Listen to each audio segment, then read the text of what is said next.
Hello সবাইকে, জ্যোতিষ লাইফে সবাইকে স্বাগত। আশা করি তোমরা সবাই ভালো আছো, আমরাও খুব ভালো আছি। অনেক দিন বাদে আমি ইউটিউবে ভিডিও ছাড়ছি, কেন মাঝখানে মায়ের খুবই শরীর খারাপ ছিল, তাই আমার একদমই ভিডিও ছাড়া হচ্ছিল না। আজকে কিন্তু আমরা মাকে নিতে চলে এসেছি মামা বাড়িতে। মা অনেক দিন ধরে মামা বাড়িতে ছিল, পরে তোমাদের সাথে শেয়ার করবো মায়ের সাথে কী হয়েছিল।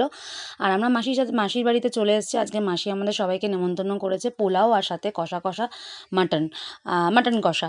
তো পোলাও রান্না করা শুরু করে দিয়েছে। মাসি কীভাবে পোলাও রান্না করছিল সেটা আমি তোমাদের সাথে শেয়ার করলাম। আর কি আমরা মানে মেনুতে কী ছিল আর সেটা দেখতে কেমন লাগছে আর খেতেও দারুণ হয়েছে সেটাই তোমাদের সাথে শেয়ার করবো। একদিকে প্রেশার কুকারে মাংস বসানো রয়েছে, একদিকে পোলাও। আজকে আমি কিন্তু একটা জিনিস শিখলাম, পোলাওতে কতটা জলের পরিমাণ দিতে হয়, যেটা আমি জানতাম না ভালো মতন। তো সেই জিনিসটা আমি ভালো মতন মাসির থেকে শিখে গেলাম। বাড়িতে গিয়েও আমি একদিন ট্রাই করব।